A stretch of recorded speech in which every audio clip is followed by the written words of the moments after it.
Assalamualaikum warahmatullahi wabarakatuh. Namaku Dela Mei Elana, NPM 1901080006 dari kelas Tadris Biologi A semester 3 Fakultas Tarbiyah dan Ilmu Keguruan Institut Agama Islam Negeri Metro Lampung.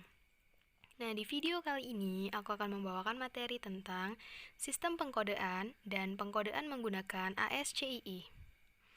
Kita simak materinya.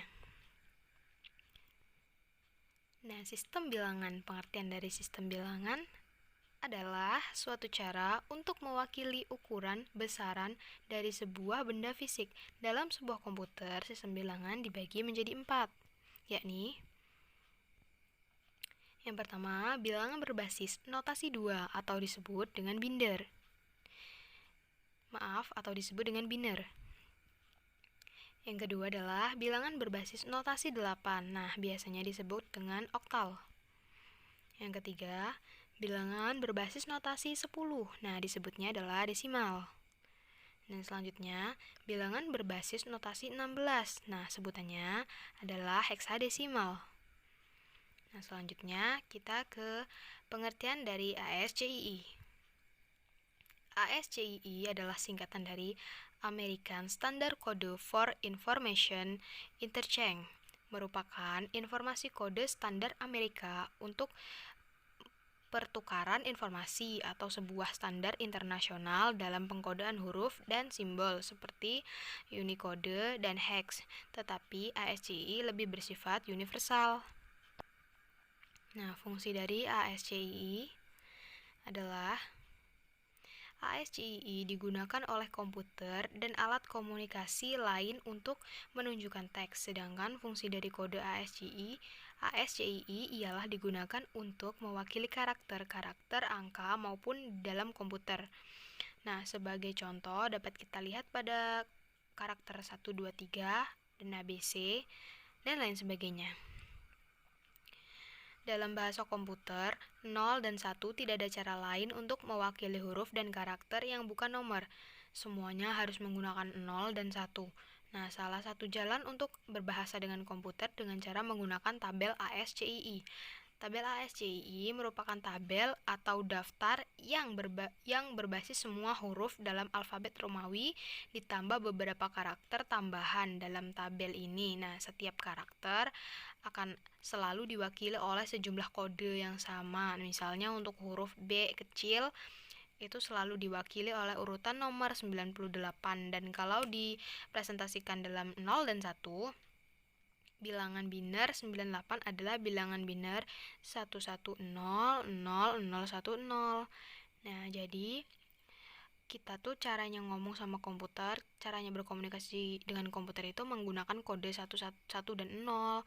Jadi komputer itu nggak ngerti sama abjad atau biasanya atau nomor-nomor gitu sama simbol. Dia tuh ngertinya 0 dan 1 kayak gitu. Nah, jadi biar lebih jelasnya aku kasih tahu tabel aja seperti yang udah dijelasin. Jadi kita harus menggunakan tabel. Nah, cara berkomunikasi dengan komputernya, dan ini tabelnya. Nah, bisa kita lihat kan di sini ada A, B, C, kapital sampai Z. Nah, ini huruf kecil juga ada A, B, C sampai Z juga. Setelah itu nomor ada 1, 2, 3. Nah, semuanya mempunyai kode ASCII yang berbeda-beda. Nah, contohnya nih ada A besar dan A kecil, kodenya udah beda kan. Kalau A besar itu 1000001. Nah, kalau A kecil itu 1100001. Nah, itu adalah kode masing-masing yang mewakili abjad, simbol atau angka. Nah, di sini ada juga beberapa simbol yang udah ada tuh. Nah, kita langsung ke contohnya aja biar lebih jelas. Nah, di sini aku pakai namaku sendiri. Nah, namaku adalah Dela, dan Dela itu kode dari D. Kita uraikan satu persatu ya, jadi per hurufnya. Ribet banget kan, kita bisa bayangin kalau kita nulis di keyboard, kita berkomunikasi dengan komputernya tuh harus semanual ini. dan dia tuh nggak ngerti abjad, dan kita harus ngapalin itu bener-bener bakal nyusahin kita banget. Karena di sini dengan kode inilah kita bisa berkomunikasi dengan komputer tanpa ribet. Nah, contohnya kita uraikan seperti ini. D itu kodenya 100, 0100, E 110, dan 0101. Nah, L itu 110, 1100. Nah, L masih sama, 110, 1100. Lalu A 110, 0001. Nah, jadi kodenya tuh itu kayak di bawahnya ini. Nah, ini adalah kode dari Della. Nah, mungkin cukup sekian materi yang dapat saya sampaikan. Kurang lebihnya saya mohon maaf. Wassalamualaikum warahmatullahi wabarakatuh.